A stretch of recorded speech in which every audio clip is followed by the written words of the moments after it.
North Node. I kind of blew that up. My subconscious finally had enough and came out one day, and I quit a job on the day that I was meant to start it. I had taken a Yeah. consulting job, and I called my boss the morning that I was meant to show up and said, "Sorry, I can't do this." And, made up some excuse, and he was furious and threatened to sue me. And I engineered a situation in which I could not get another job, and it was that sort of turning point that forced me into therapy finally.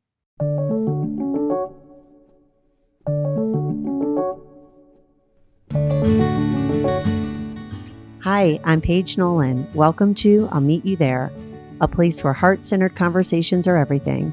Living what matters is the truest thing, and sharing the journey is the best. Hi, everyone, and welcome back. I love my guest today. I've known her for over 20 years, and I'm delighted for you to get to know her too. Amelia Wilson is meeting us here. Amelia is a dear friend of mine, a wife, a mother, and the founder of 2 digital publications. The first one she founded is called Happy on Purpose.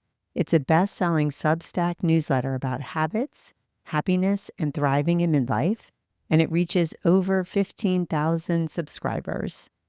And the second one, her latest venture on Substack, is called Tennisette, and it's a lifestyle newsletter for recreational tennis lovers that covers skill and style. I met Amelia decades ago in St. Louis. We both married men from St. Louis. Our husbands, Jim and Boyd, have been dear family friends since high school. And for many years, Boyd and I spent the Thanksgiving holiday in St. Louis, and we would get time with the Wilson family.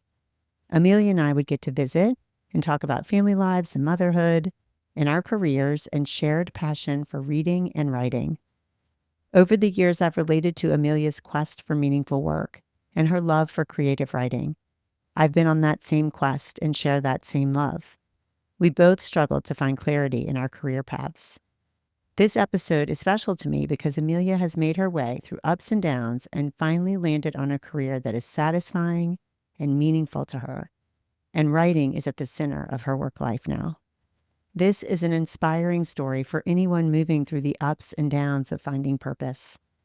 You're going to hear about the road Amelia traveled to get to a place where Happy on Purpose and Tennisette have become creative outlets for her to share writing and advice, and also how these newsletters create community that brings joy and connection to Amelia's everyday life. We talk about the courage it takes to move away from what looks good on paper and find oneself outside of the lines. We talk about childhood dreams and the hints that we get about our future from an early age.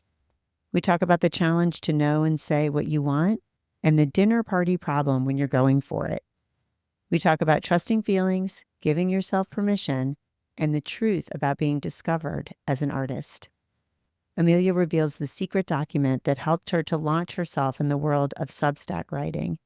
And she gives us some great advice about what she's discovered is the best way to course one's life path. We end our conversation with what she's loving about being her own boss and the reason midlife is full of purpose and meaning for her these days. As far as happiness goes, Amelia is an expert, not because she's been perfectly happy her whole life, but because she is so real about life and how challenging it can be to feel happy. Her words of wisdom will definitely point you in the direction of your own happiness. Enjoy my conversation with Amelia Wilson. I'd like to start in the context of Happy on Purpose, just like that title. I've followed your work forever, so I know how perfect that title of your work and being on Substack and having this very robust newsletter with tons of followers. And I'm so excited that you're here for my listeners to learn about it. So I think the backdrop of this conversation is kind of your path through all of that. And I get to know you personally and be a friend for years and years. So I know how intentionally you live. And so I want to start, when I know where I'm going, I, as you know, like to go back. So I really want to start with you younger, your childhood, if this adult life that you're living now feels like something you could have expected, or if it's a total surprise, or take me into how you were when you were younger, and let's then get into, your path to where you are now. Yeah, oh, that's such a fun question. It's fun to think about what I was like as a little girl. Yeah, yeah. And I didn't know We you then, so it's good for we me too. we didn't know each other then. Well, so one of my talismans, or I'm like kind of superstitious, and I think I'm getting more so as I get older. One of them is I have beside my bed a picture of myself as a little girl that I think sums up my little girl energy. And like, I'm at a party, I'm wearing a pink party dress, and my face, I mean, for people listening, they can't see it, but my face is like, Yeah. imagine like the biggest smile, Open mouth smile. happy, Yeah. over the top little girl at her birthday Yeah. party. And I love looking at that picture, and I like to look at it. I keep it beside my bed. Sometimes I forget it's there, but when I remember to look at it, I put it there to remind myself that that's who I was as a little girl, just fearless, open, excited, Yes. full of life, just like raring to go, enjoying the party. And I think that's who I was as a little girl. And then, as happens to many of us, life, we're socialized. We For go to sure. school. Our parents were taught to like tamp it down, sit still, don't rock the Yeah. boat, put other people first. We absorb all of these things about, how to be a good girl. And I think, so I think that's who I was as a little girl. And then my family, I grew up in Australia. Um, and I have one sister, and my parents were married, but very, very unhappily married. Yeah. And our house, there was a lot of mental illness and dysfunction and violence also in our house growing up, some alcohol abuse issues and Yeah. stuff as well. So, I think my very small childhood years were joyful before I Yeah. became aware of, before I really understood the emotions around me. And I think my parents probably became increasingly unhappy. But, by the time I was 19, I had to leave home and get far away from my parents, and Yes. basically began a process of estranging myself from my Yes. Is that yeah. independent spirit too in you? Do you think that was in you before you had to be self-reliant? Do you think that kind of go get it? Go, that's how I think of you as like, I'm going to go do the thing I'm going to do, in a good It's way. Yeah, it's funny, because I think that is my essence. As a little girl, that's exactly who I Yeah. was.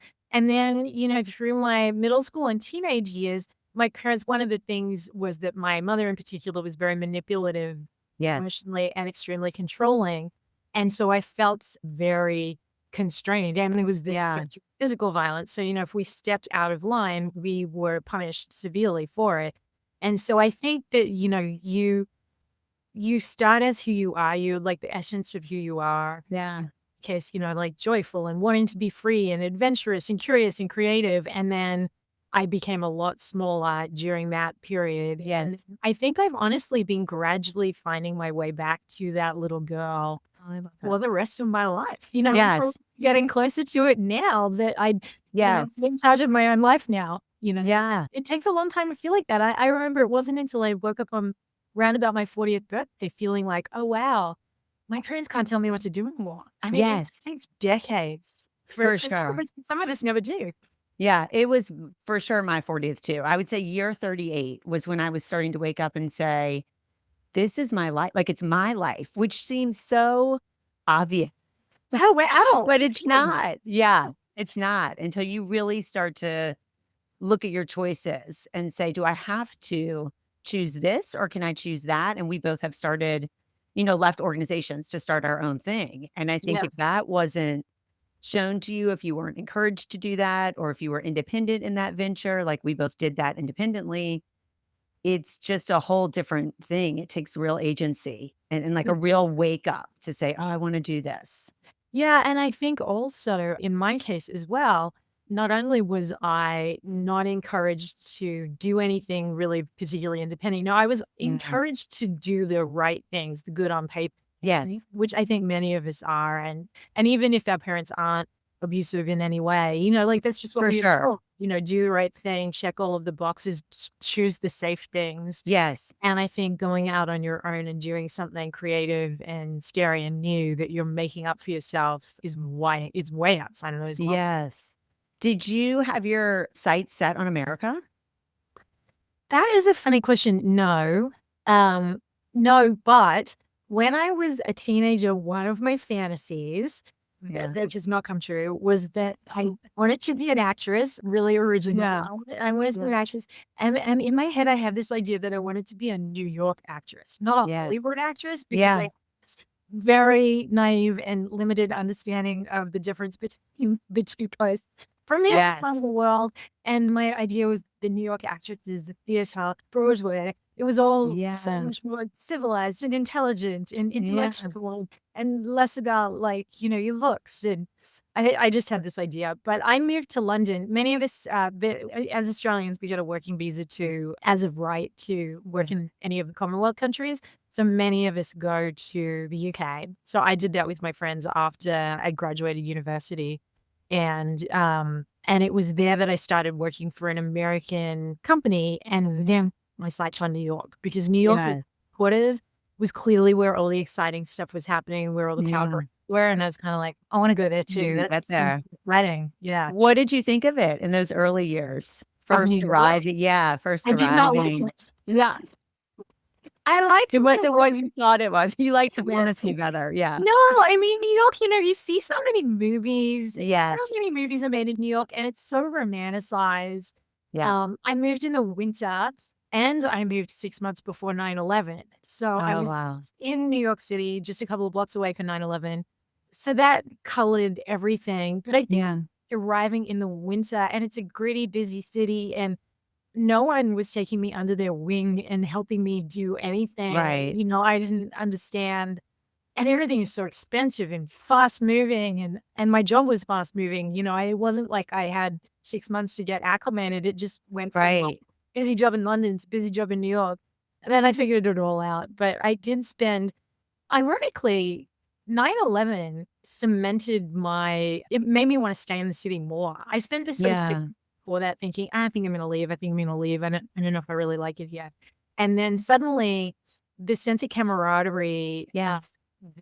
that engulfed the city after 9/11 actually made me want to stay. Yeah. You feel like a New Yorker, actually. Yeah. I have spoken about that to people, and I've written about that moment. I was in grad school at the time, and on the Upper West Side of Columbia.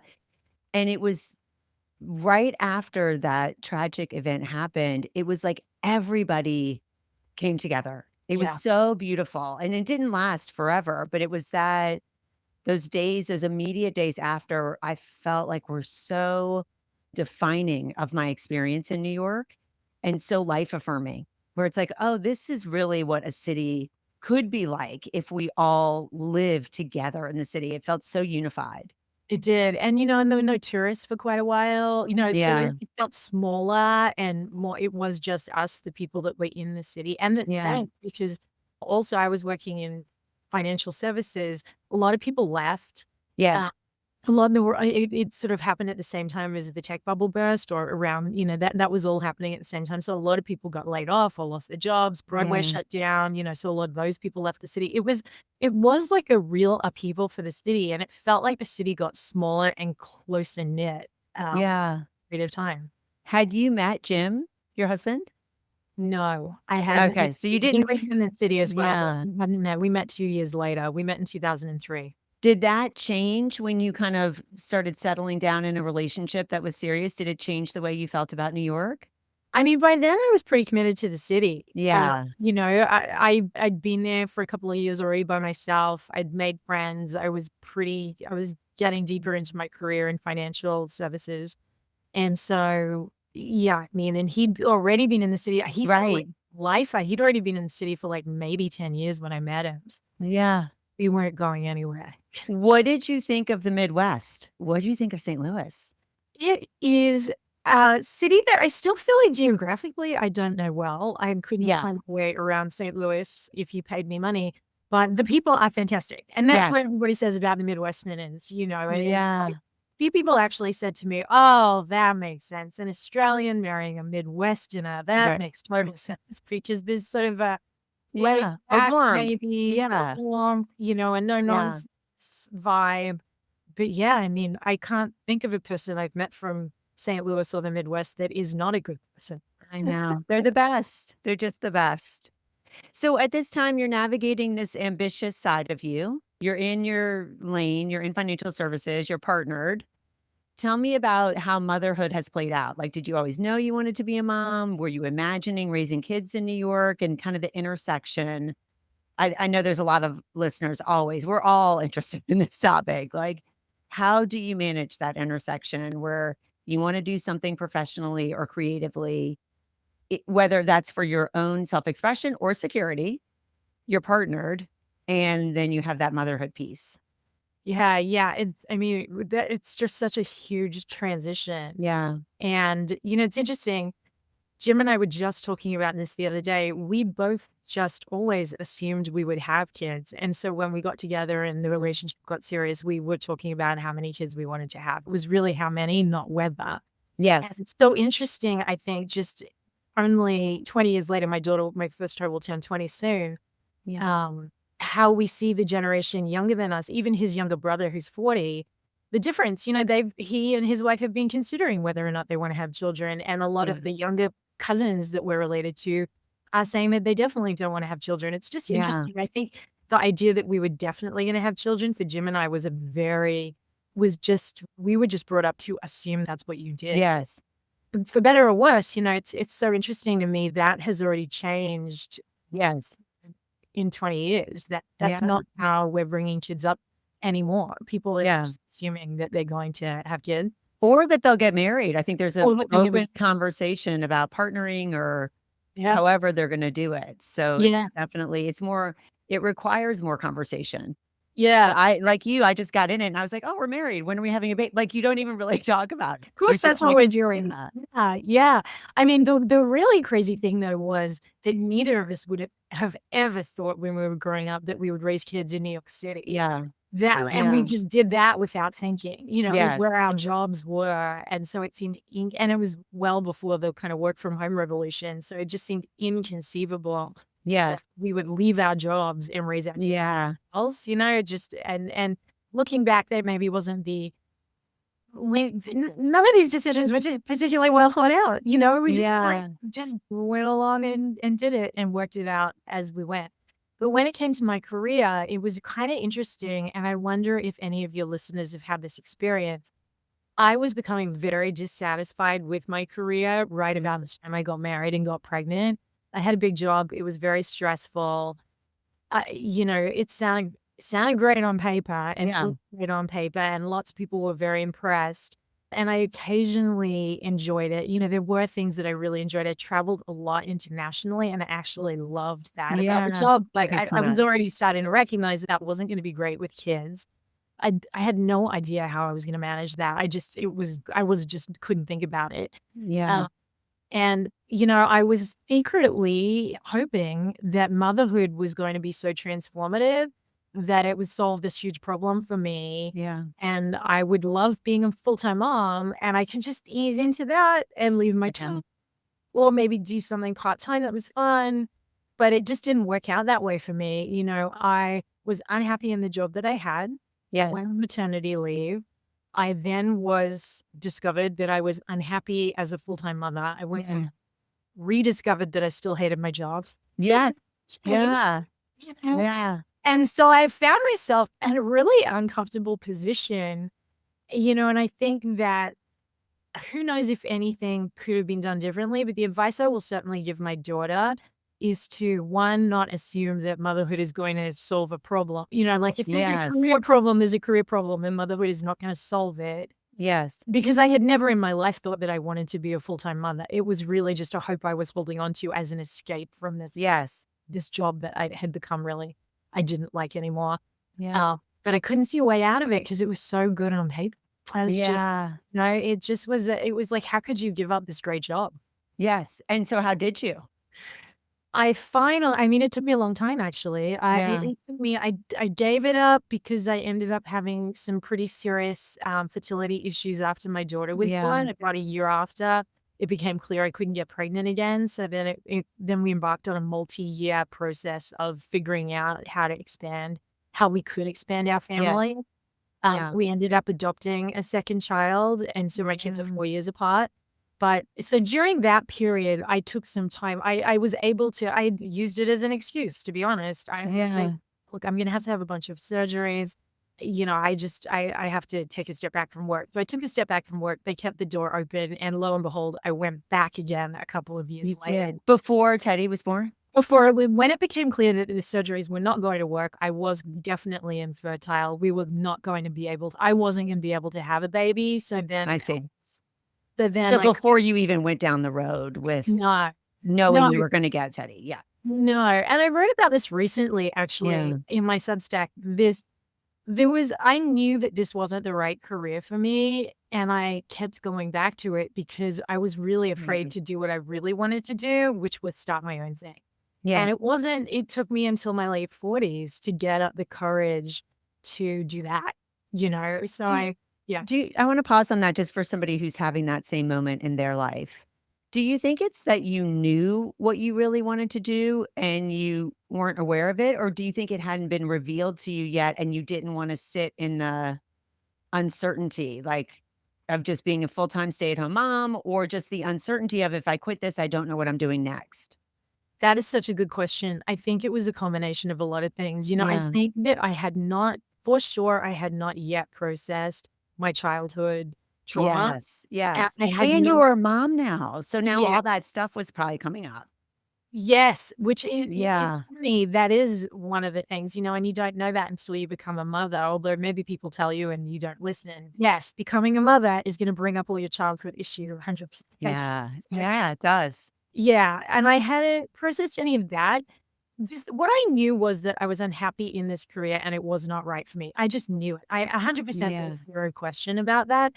And what I kept fantasizing about and wanting to do and coming up with different ideas was the different business ideas. I Yeah. would be constantly making lists and coming up with, oh, I can Making start a lists. We're going to get to the list. I love Does that surprise me? Lots of lists. Yeah, I loved making Yeah. lists of potential businesses I could Yeah. start, and I'd write a business plan about it, and I'd fantasize about it, and I would, I was just like an idea machine for all of these different things that I could do, and I think the key and the thing there was, kind of the hint was Yes. I didn't like what I was doing. I wanted to do something that was entrepreneurial, essentially, creative and entrepreneurial. I did not know what it was, though, and I definitely did not have the confidence or the encouragement to step outside of the unknown and the safe and to do something really, I mean, not even necessarily very risky, but something that just was like unwritten that I was going to. Yeah. Yeah. So do you feel like in that period, by you making the list and brainstorming the different business ideas at the same time as your kids are younger and you're at the job that you don't like, do you think that's satisfied? Like, was that worth it for you to keep brainstorming and like poking around it? Because I had a similar experience of still kind of poking around things and outlining different businesses or ways that I could do my own groups. But then I was at teaching preschool full time, I was really burning out and had 3 kids under 3 at home. But I just got off the phone with a friend yesterday in the same situation that you and I are describing. And she's younger than we are. And I was telling her, do that, do like what we're talking about, make lists and notice what catches your enthusiasm and look at the websites that you're going to when you don't even realize you've spent an hour on that website. Like what's captivating your attention? Do you think that helped you by doing that? Like just stir the pot a little bit? I think it did, but I think I also went around in circles a lot because for me, Yeah. the crucial issue was I could not give myself permission to simply say what I wanted and then do it. I just couldn't. I was unable to do that. And until I got the right therapist and got honest in therapy and engaged really in seriously hard work around those particular Yeah. issues, it didn't make, I could make all the lists in the world. I was just going Yeah. to keep lists. I was never going to step beyond that. And I see it in people quite a bit. I have quite a few friends actually who are very creative and clearly entrepreneurial and come up with ideas all of the time, say they're about to do it. And then, 6 months later or a couple of months later, you check in, they haven't done it.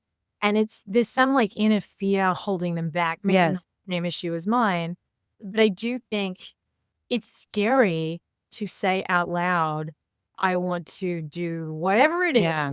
Because whatever it is, if we're holding it inside and it's really important and special to us, we are afraid that we are going to be ridiculed for it. Yeah. If we've been brought up in a certain way, which many women have been, you're afraid, you want to keep it precious and you kind of want to keep it protected in secret. Yes. And so then going out and doing it opens you up to potential criticism and doubt and failure, which is horrible and scary, and we don't want that to happen. Yeah. I think another thing that held me back for a really long time, and I've talked about this quite a bit with other women, was it was so hard for me to quit a well-defined job to do something undefined. It was easier to quit a well-defined job to become a full-time mother because that's well-defined. I am a stay-at-home mother. I am with my kids. That is a defined job that people understand that if you go out to a party, you can explain. Yes. If you quit a job to start a thing that you're making up, I don't know, it's super awkward. Like, I felt really insecure for the first few years that I was beginning a career as a writer. I felt like so squirrely about saying that I am a writer or I am doing this. Like, I was like, but I'm not a lawyer. I can't just explain that. Like, I just felt so, I don't know, intimidated by that. And I talked about this with other women. We call it the dinner party problem. Like, what do you say when someone asks you what you do at a dinner party? Yes. Yes. Yeah. I relate to it so much, especially with writing, because writing takes so much time. You and I have talked about writing so much. You're one of my most supportive friends in that area of my life. And it's embarrassing. I mean, I've been writing for years, and it's like, do I have a bunch of best-selling books? No. But have I been more fulfilled by my writing? Yeah, because I started a blog in 2014. And like when you start actually interacting with readers, whether you have 10 readers or 10,000 readers, it's so gratifying. And then you can really understand it. But before 2014, before I'd ever shared a blog with anybody, I had 3 manuscripts in the drawer, and I'd always be talking about it and struggling with time around it. And what is it? And is it valid? Is it enough? If you're not. It blows my mind. I think about this all the time. Basically, all artists, no one asks you to create your art. Nobody asked Picasso to paint anything. He just decided to paint and became a painter and probably spent years doing it when no one knew. Like, every artist is just like this. You're doing it by yourself until other people get to see it and react to it and judge it. And judge good or it's judged bad, however it's judged. But it's like, so it blows my mind. It's the most unusual type of work and job, but adds so much to the world and it's so worthwhile what people do it. But it is when you're the person doing it, like, I think I was in an airplane one time sitting next to some total random stranger and because he was a random stranger, I wanted to practice saying I'm a writer. So and he did. He said to me, "So what do you do?" And I said, "I'm a writer." And he said, "So what books have you written?" Oh boy. Well, I was like, "Oh, that's great. It's embarrassing to say you're a writer." That's called exposure, emotional exposure. You're exposing yourself to that moment with the stranger on the plane, so you get better at that moment. Ouch. It was ouch. I had another friend I had one of my close friends, when I told her just casually over drinks one night that at that point I was writing a screenplay. This was very, very early on in the night. But the first thing that I decided that I was going to write was a screenplay. Yeah. And I mentioned it to her just sitting there at drinks. And her reaction was like, she seriously turned to me and laughed out loud and said, I've known a lot of creative people in my time and I can tell you're not one of them. Oh no. Oh no. How did you recover from that? Did you just laugh it off? I mean, we were drinking wine and large gulp. Like, I just didn't say anything. I just took a large gulp. And it was funny. I did feel and think in that moment. Interestingly, my first thing that I thought was, wow, that's about her, not about me. Yes, she had such an immediate reaction and it was so oddly strong. Yeah. It was kind of that it didn't actually even feel that personal. So I was but I certainly never forgotten it, Right. But I bet she doesn't remember it. She didn't put a lot of thought into it. It was just kind of. Yeah. Yeah. Were you writing a screenplay when you finally left financial services? Did you No, do that full time? Take us I into the final, like when you actually got the courage to make leave. the jump. Yeah, do something more Yeah. creative. So, Paige, I'm a slow learner. Yeah. And, so even though way back 20 years ago, I knew I didn't want to, okay, so I knew I didn't want to work in financial services. I guess it wasn't yet clear to me that I also didn't want to work for anyone else and that I actually wanted to Sure. be a writer. That took Right. me a lot longer to figure out. So, Yeah. what I thought, and, I think another thing that I really learned in therapy that has been incredibly helpful was to stop thinking my way through every problem. Yeah. I used to think that I could solve a feeling problem by thinking, Oh and I yeah. finally learned. I still do that. But you're a problem. And I just journal about this or like read a self-help book. Look at all the books in my office. You know that? Oh, the number of books I read about finding my career and what color my cheese Oh was. my gosh. We've talked about those. The North Oh my Star, God. Martha Beck. And you get something from all of them. I You like do. every You single one of do. those books. At one point, I counted, and I think I've read 100. Well, at that point, years ago, I Yeah. read 101 or 102. I'm right there with you. Yes. 104. I don't know. Maybe. Um, but it took me longer. So Yeah. first, so I pivoted from financial services into nonprofit fundraising Okay. because I thinkingly justified that to myself as I'm doing good for the world. Yes. That's what it is. Yes. I've got to leave big bank corporate and go work for the good guys in nonprofit. Yeah. And there's tons of them in New York. So I worked for lots of them and I did enjoy it. And it was a great experience. And I found that I was able to fundraise fairly naturally, which is always a sought after skill in nonprofits. So Yeah. and then I did set up my own. I was working for myself as a consultant, even though I was working for companies, but I was working as a consultant. I did find that I loved that. So that was a clue. Yeah. Liked working for myself, making my own hours, being in total charge of my schedule, working from home as Yeah. well as clients' offices. But it took me I think I did that for 7 years Yeah. before I kind of blew that up.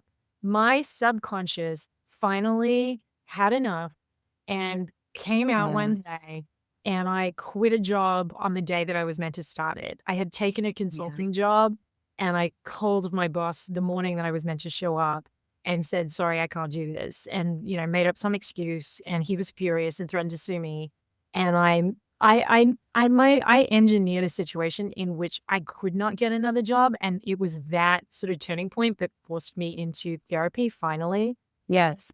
and into, like, really reckoning with what I wanted a career. I knew I didn't wanna be a full-time mom, Yeah. right? I had explored that. I knew it wasn't for me. I knew that I had something that I really wanted to do and some purpose that I wanted to tap Yes. into, and I was, like, a little tormented by the fact that I couldn't figure out what it was.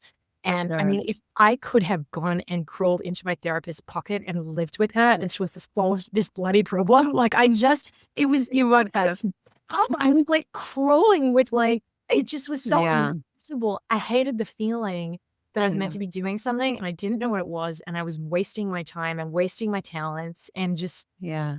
felt just so frustrated, but Yeah. Isn't that amazing how we create that chaos? You yeah. create the big thing and then it has to change. We've done that in our marriage. Like you create the big like distance or the big moment and then it's like, why are we doing this? Like Yeah. we totally like each other. Like let's just talk about the thing that neither one of us wants to talk about So and change how we're relating to each other, which is completely doable, but you have to get so honest. It's so confronting and it's so scary. it is so scary, and Yeah. what I keep learning about honesty, especially when it comes to our feelings in Yeah. relationships with other people or whether it be about who we wanna be and the type of life we wanna be living and what's making us happy or unhappy, or, like, structurally in our life. Yeah.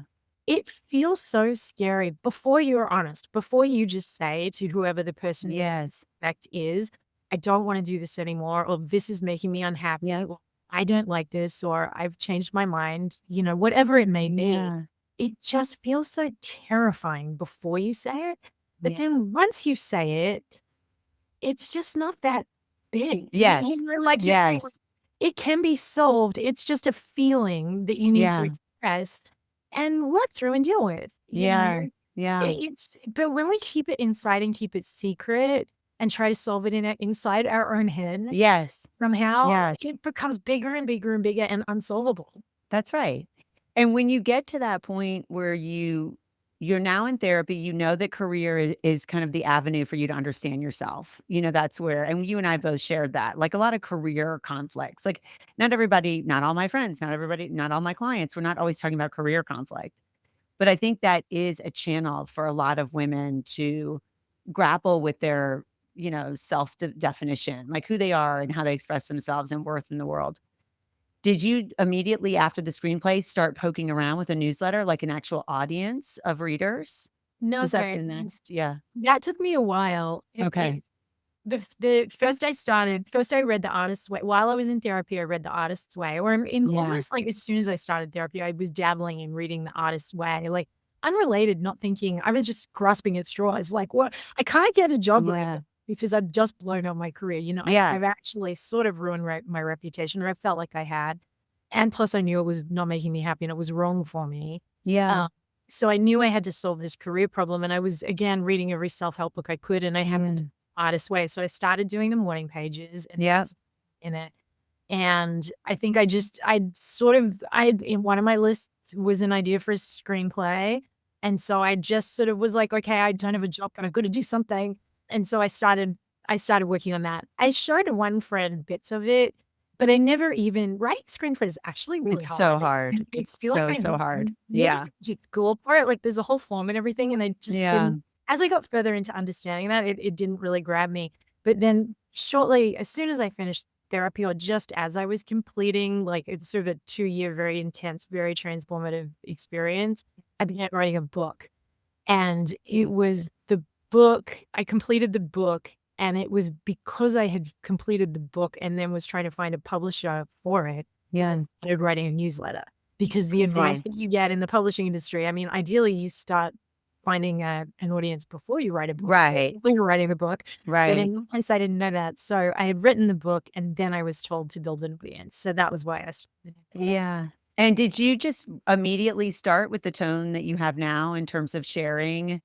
Yes and no. It was always happy was always in the title. It's now Yeah. Substack is called Happy on Purpose. Originally it was called Some Happy Scribbles. Yeah. Because for years I had this secret document that I called the scribble pad. And that was where I sort of like tried to work out all of my angst and a lot of my career issues, and when I was dating, my love life issues. And it was just, it was like my journal essentially. And so the original blog was called Some Happy Scribbles. And it was what I wanted to write was sort of advice. And that's what I wanted to do from the beginning. From the beginning, I wanted to be giving people advice about how to be happier, because I have been very, very unhappy. And I spend a lot of time, and every day for me, I don't wake up feeling on top of the world necessarily. Right. I find that life is made up of a lot of really boring, difficult struggle, day to day, minute by minute. And, and I feel like I'm constantly coming up with strategies to kind of manage my mood and manage my, I want to feel optimistic and upbeat. But feelings management, that's what a friend of mine, feelings management, it's an all day job. They're always I have to say, like on this podcast, I've referenced anxiety before. That is one of my go-to feelings.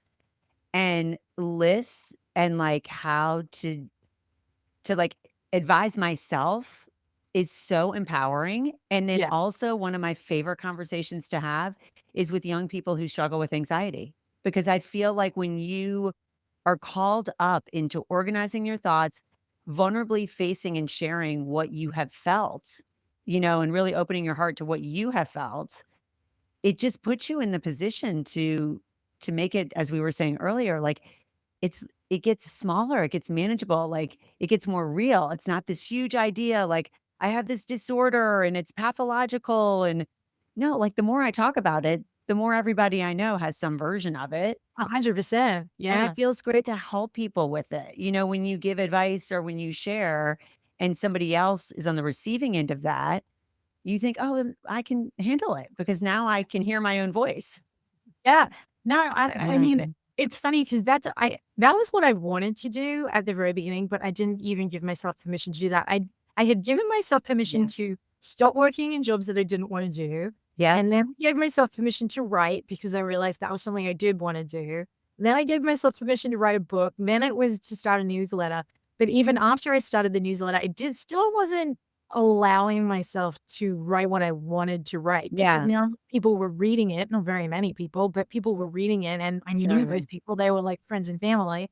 And I was kind of like, everyone's going to say, who's she to give advice? She has no special degree. Like, she didn't go to school as a therapist. She doesn't have a happiness background. Like, why should she, so I spent a couple of years, probably 18 months around the edges of it. And it was very interesting because what I found was anytime I did write advice, straight advice, 5 ways to do this or whatever, or his lessons learned I've learned about whatever, parenting. Parenting was read about quite a bit. I mean, those were always my most popular.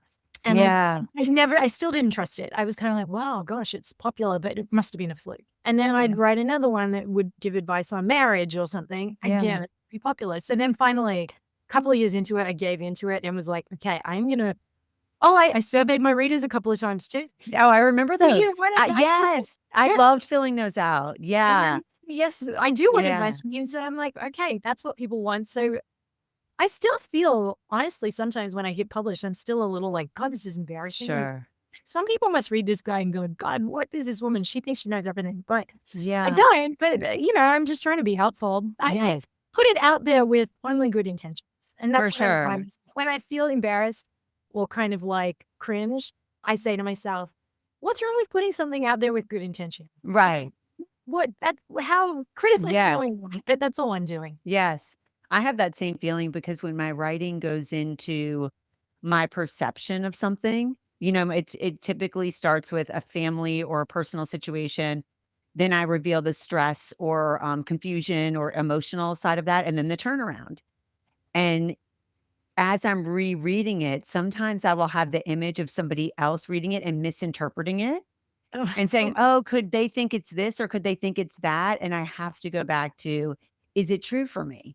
Like the way I'm thinking about it, because everybody thinks so differently. So the more personal you get, you can go crazy thinking that way. But I actually think the more personal and true you get, the more universal it gets. So it's like, I just have to stay in my truth of it, even if it's going to be misinterpreted or whatever, because if I'm true and if I'm personal, it can be understood by a lot more people than if I'm trying to outthink the reader or like protect myself from whatever entitlement I'm not seeing about myself or whatever it is, or arrogance or whatever. It's one of the things I enjoy about this kind of writing as well, especially like the personal essay, is it helps you get to know yourself better. It does. And I think when you're writing, when some of the people, like your own husband and your mother-in-law, like reading your work or reading my work, reading anybody's work, I am trying to be very honest. Like I'm more than worried about cringe. Sometimes I think, oh gosh, I hope when Jim reads this, that I'm characterizing this correctly. For sure. That's a great, characterizing is a great word. Did you know to go on Substack right away? I mean, I just went on Substack because it was so easy to start a newsletter on Substack and it's free. Just, it doesn't charge you anything unless you were charging unless you were charging for paid subscriptions, it doesn't charge them. I looked at WordPress. I looked at a few others. I'm like famously impatient. I like to just do things. Yeah. I love that about you. I did zero research and it was very easy. And so and then Substack wasn't as much in the zeitgeist then. Just over 4 years ago. And then that has been it's been gradually becoming more and more of a thing. Yeah. When did you lock into knowing that you wanted to grow an audience on Substack? Like, was that a confidence thing? Was that just literally the data? Like you're now seeing people click through and you're like, wow, this is real. Actually, I think it was more this gradual learning to trust my feelings. Because I started out, the only reason I started it was to build an audience to sell my book. That was my entire goal. Oh, right. I always forget that. Yeah. That was the whole reason I was doing it. And for the first 2 years that I was writing the newsletter, I was writing a novel because I had learned that it's easier to sell a novel to get a novel published than it is to get a memoir published if you're not a famous person. Okay. So I was writing a novel as well as writing the newsletter because that was my goal, to publish a book. Like I was pretty single-minded about it, and the newsletter was just in service of that. And it wasn't really the data. It was that when I was writing the newsletter, I was having a lot of fun and loved it and thought about it all the time. I was always coming up with ideas for it. When I was writing the novel, I was not at all energized, and it felt like a chore, and it felt like work, and I didn't want to do it. And I was forcing myself to do it. And so I kind of was like, I'm going to go with the thing. No one's paying me to do either thing. Right. Right. And no one is waiting for me to do either thing. So I'm going to go with the thing I actually like doing. I'm going to go with where the energy is. Yes. I'm just going to do that, which is like so woo-woo compared to how I started out in my career and how I began planning my career. You know, I will get a law degree. I will work in financial services, try to work for the most famous company in the world. I will try to have the best possible title. I will be competitive. You know, I will be this, I will be that. Like now I'm like, oh, this is what I feel like doing. So this is what I will do. And interestingly, look how it grew. Like you didn't anticipate that you would have this many. I think it's kind of a secret to life that I discovered late. I've always been a hardworking, very motivated, disciplined person, but I lacked the passion to go with it, you know, and if you add passion to your discipline and your hard work and your motivation, like, wow, you can really do a lot. Yes. And so now you've gotten this great following. You changed it to Happy on Purpose. You left the scribbles.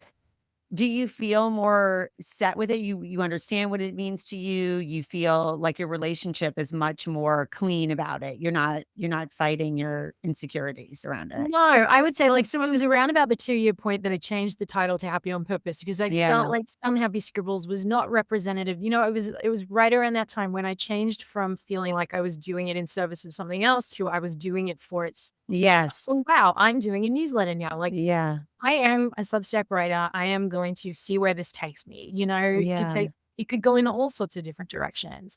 And so I started seeing it as a job in its own right, changed the name, which felt like it had a much more sort of a professional kind of like, it's made it sound more like what it was. Got clearer in the description about what it was. It's ideas and advice. That's what I do. And you're going to find a list. Things that I think are good ideas. Like ideally it's going to be, you'll take one thing away that will make your life better. And, you know, that's kind of the whole goal, either from something that I've learned or something I've learned from someone else. And then over the last 2 years, I have really had my head down learning what it takes to create a successful newsletter / blog, because every Substack is also really a blog. So that has been really fun. It's like basically like creating a media business, a solo media business. And I love it. You know, every one of my newsletters has lots of images in it. I care about how it looks. I love putting it together. I think about it as sort of a magazine. I loved magazines growing up. So fun and creative. And I mean, I've learned a lot about how to engage readers. Like how to interpret the stats, how to network with other writers, how to ask for help, where to go for help, how to learn how to do it better. I have loved it. I love learning how to do new things, and it feels also like a world in which there is endless learning. I don't feel like I'm at the end of how to run a media business. You know, I do this. Do you approach your week with a method of, I'm going to do content development this day, I'm going to start curating my list, I'm going to network on this day? Or is it more of a, you take the energy, you get pulled in certain directions energetically? Yeah, it's interesting. I mean, I've been very firm. I always send it out on the same day every week. That's so smart. I haven't taken a week off actually this year. I think I'm going to take next week. But I'm waiting for you. I'm more fully.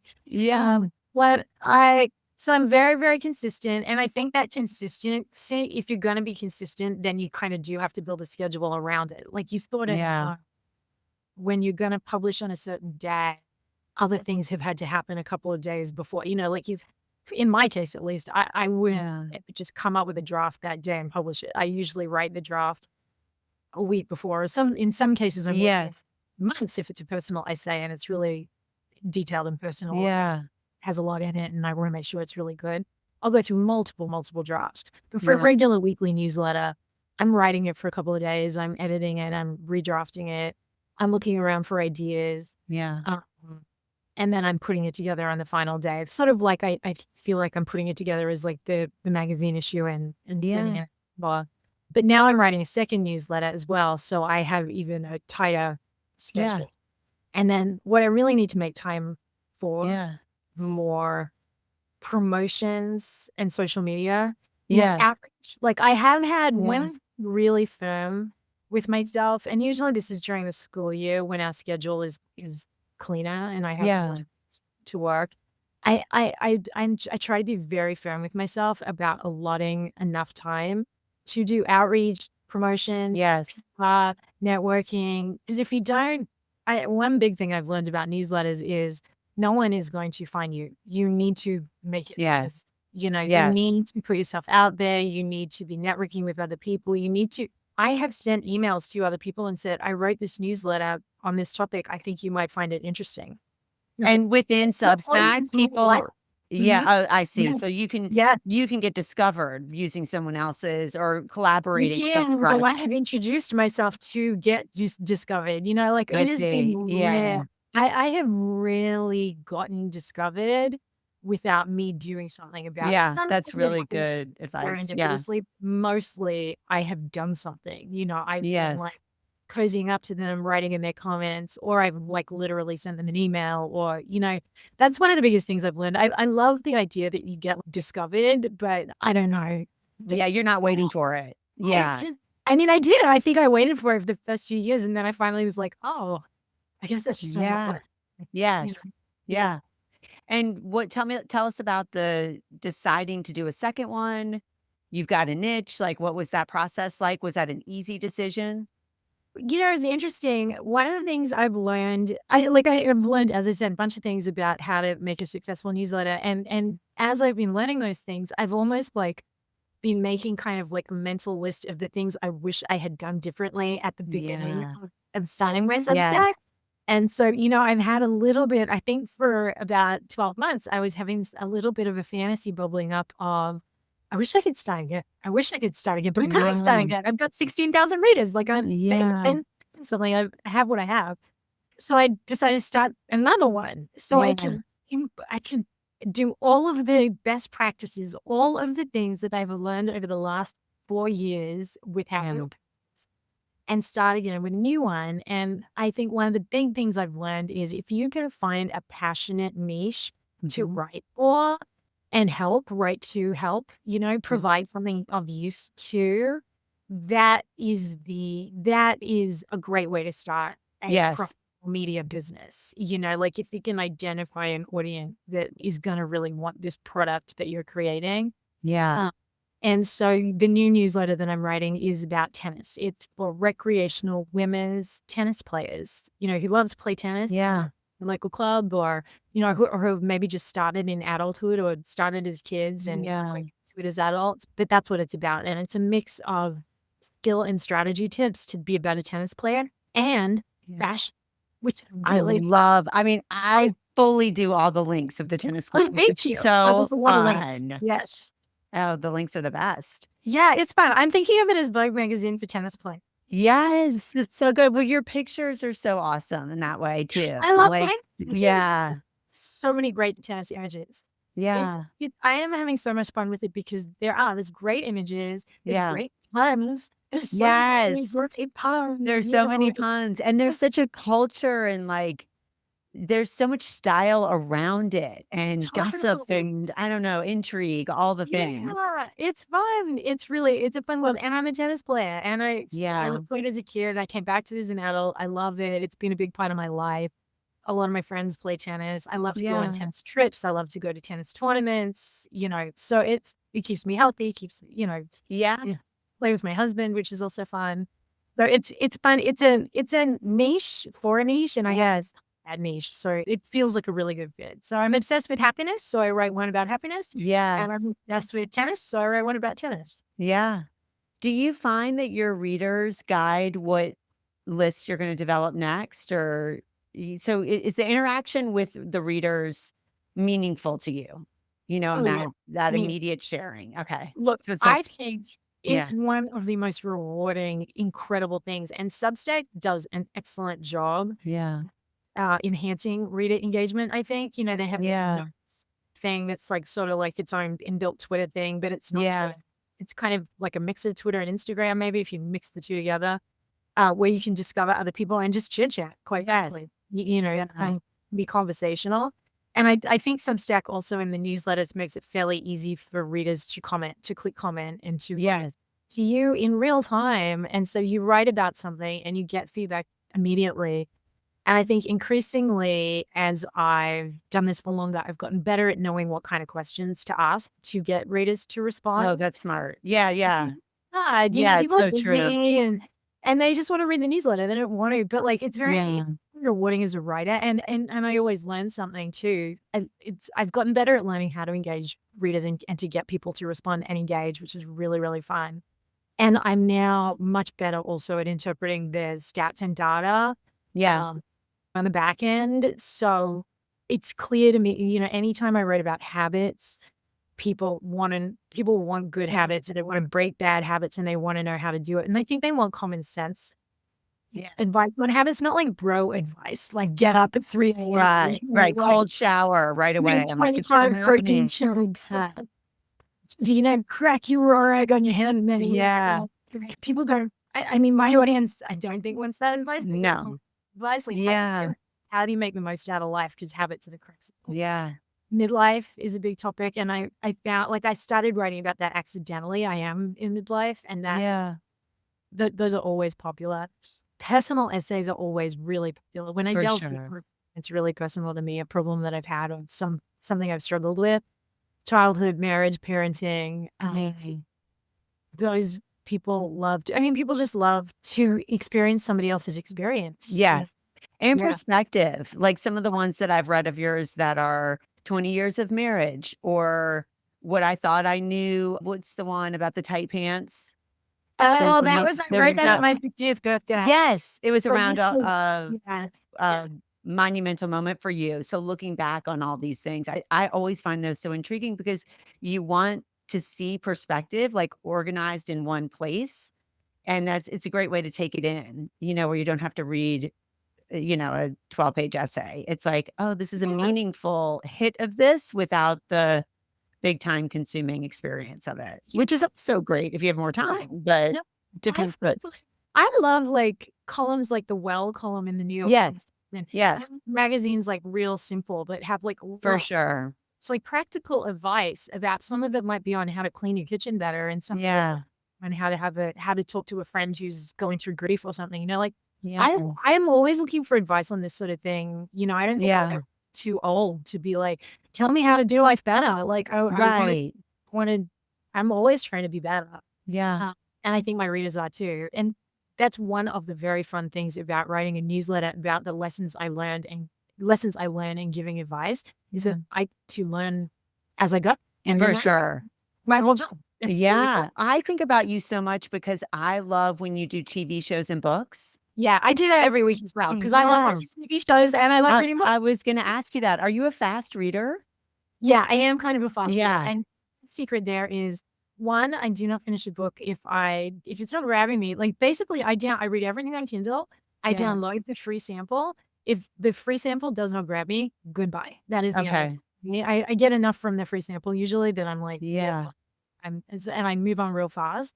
I usually have a couple of books going at the same time. For Usually sure. a Yeah. couple of fiction books and maybe something I've read before that I'm going back to as a comfort read. And I am a bit of a fast reader and I tend to skim. I learned how to skim Yeah. like maybe in law school where you have to read so much boring shit. Yes. Right. So I am quite the skimmer and I will skim Mhm. over real boring descriptive passages. Yeah. So Yeah, because I count on you. Like, I really love book recommendations from people who I trust have good judgment, obviously. But, like, there's so many people out there recommending books. It's like you really have to pick your lane of who you will listen to. And, I have actually I will say to my credit, and I'm going to give myself some Yeah. credit, I don't accept, I get offers of free books all the time because, Yeah. that's how this whole thing works. They send you Yeah. you're meant to read it and then you're meant to write an essay. I just don't do that because I only want to recommend the books Yes. myself. I just will not do it as a favor for anybody. And if I do, I'll say that I'm doing it as a favor. Yes. I rarely do it. I mean, if my best friend wrote and published a book, I would do it. Sure. I just, because I agree. You want good recommendations. Yeah. I try not to do in book recommendations or TV shows is I try to just give you a snippet. Yeah. To whet your appetite. I try not to give you too much detail because I find some book reviews give you so much detail that you're like, well, I don't need to read it now. Yes. Yes. Same with when you do the TV shows, because our husbands have similar shared backgrounds, and I figure, if Jim and Amelia are watching it, maybe the two of us will like it. So it's so great to go through the list and be like, oh, I'm going to tag that. Or because you'll have to watch with your daughter, or your whole family will watch something. Like, I love that distinction of like, we watched this together, but this one I did alone. So I've been wondering about how you manage that, but it seems like you just naturally are that way. So it all is natural. It is. And I wasn't allowed to watch very much TV as a kid, like only 1 hour a week all the way through high school. So I had a lot of TV to catch up on and movies as an adult. And I feel like I'm still, oh my God, I can watch as much TV as I want. Yeah. It's part of your job too. So good. Yeah. I get tired. I do find, I feel like weirdly ashamed of this, but I get up really early to write because it's when my brain's freshest and I love the morning and I love the quiet. And I started that routine when my kids was still, very active and I needed to have time before they got up. But I'm pretty brain dead by like 4 p.m. Yes. And I can very happily watch TV from like 6 till 9. And I watch TV and like maybe that's embarrassing, but like I am so brain dead. Yeah. So I don't think that's embarrassing at all. I think that's a lot of us. Yeah. TV is like a whole conversation. Well, I'm in Los Angeles. So that's what we talk about is who's making what TV show. And you celebrate it because I think so good. I'm so the way they're so funny or so dramatic. Or realistic or so silly. Having tried to have written a screenplay and now knowing how hard it is and just knowing how hard it is to create and produce all of it. Anything, I am really impressed by well done any kind of creative. Like I'm just like, wow. Yeah. On this podcast, I had a guest named Trey Calloway. So if you haven't listened to that one, it's so his passion and commitment he's a showrunner and screenwriter. It's so beautiful because he really captures what it takes to be on set and like create something that we're all just like eating burritos and ordering pizza and sitting on our couch like it's nothing, but like what goes into it. And it's not brain surgery. You hear people say that. But it is so important to be able to share story and relax. And to people. Like, what? Like, I just think it's so, what on earth would we do without entertainment? Yeah. And I love it when it's good. And I don't love it when people are just casually critical of things. Right. Now that I try never to be casually critical of anything because just to get a show on TV. Yeah. Huge. Yeah. It's a huge deal. Yeah. So, okay, midlife, you're happier. Let's close on this idea of finding meaning now. I'm wondering if this process of creating the list, like you walking your talk, really embodying all these things that you've thought of, is that your experience of part of what Happy on Purpose has given you? Is it given you this perspective? Has it given you a happiness on purpose that surprised you or you expected it? Or tell me about life like in this moment. What I'm loving about midlife for myself is having gone through my midlife crisis that was created by myself, quitting a job on the day that I started it. Yeah. And had a lot to do with going back and dealing with my childhood stuff, but finally in a healthy way. It feels like that experience that was in my early 40s really has opened up the rest of my life to be, like I said at the beginning, a little bit return to the little curious, creative, full of kind of verve in life little girl that I was, and to try new things, to fail at things. There's plenty of, I failed a lot. Since I've started, I've written plenty of things that no one liked and that were duds and, and I've sent emails to people who've never responded, done all sorts of embarrassing, cringy things. Yeah. But I I feel like the thing that's great about midlife is you're sort of over a lot of the cringe. You're just kind of like, Yeah. whatever. Life is short. I'm in the Yeah. second half of it. I have plenty of energy now, but I know that's going to diminish, so God damn it, Yeah. I better do all this stuff while I can. And to answer your question, the newsletter and the writing and what I'm now thinking about is like building a media business has totally given me purpose. I mean, I wake up Yeah. today, honestly, I am the hardest boss to have because Yeah. I'm coming up with ideas for my one employee all day long. Yeah. For like the new list of things to do. Yeah. And, I feel like I kind of don't ever have enough time to like write all the things I want to write and get as good as I want to get, Yes. and Yes. work on the craft of it as well as working on the business side of it. And this is like, Yeah. and actually, my secret goal, Paige, is to go at it full tilt Yeah. until my kids have kids, assuming that they're going to have kids. Yeah. Once my kids have kids, then I'm going to just be available for babysitting, or emotional support, like whatever it is they need. But I'm going full tilt until then because then I think, maybe that'll be another new phase and I want to nuts. Yeah. Oh, I love it. I love receiving it. I've loved witnessing the journey. And I know people listening to this, I told you this before we started, but I have a few people who are really interested in a similar expression, whether it's in Substack or some other audience. But it's like, it's such a great way in midlife to have flexibility so that you can be with your family and you can, express yourself creatively in a way that you've never done before, but that feels like remembering you. It's not like a complete new thing. It's like remembering what lights you up in the first place, and you have really lived that. I mean, I've seen that up close. It's really inspiring. The other thing I would say to your readers, and to anyone who's thinking about it, is that midlife is not too late to do something like this because you take all of the experience and all of the gifts that you've learned throughout the first half of life, and then you get to, like, not show it off exactly, but it's kind of amazing to me. Like, I do think they can be a little bit of a feeling of, oh, I'm too old. I should have done this in my 20s, and I'm so far behind. Like, I can't now. What's the point? But I only started 4 years ago. I've built a sizable audience. I'm making money.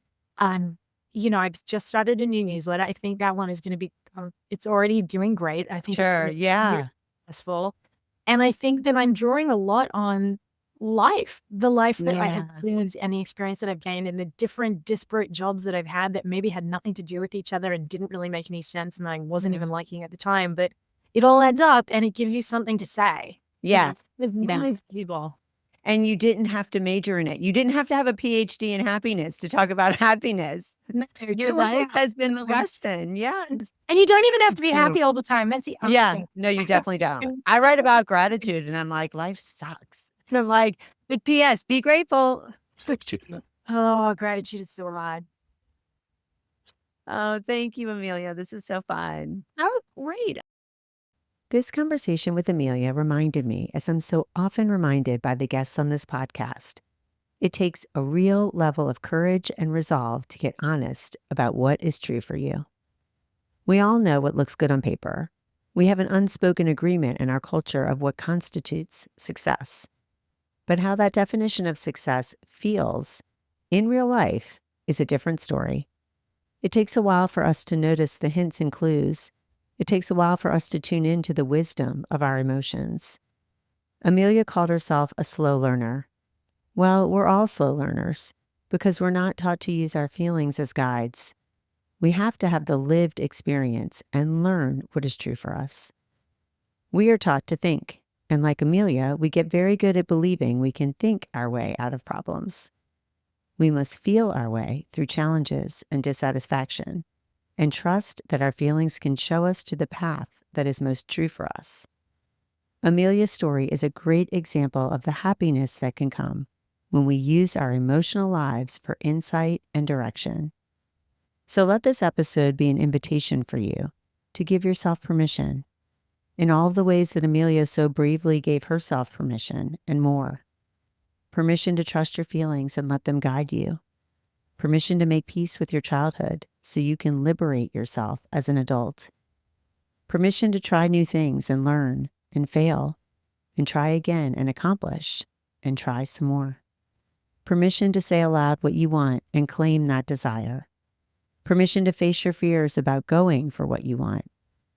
Permission to follow what energizes you.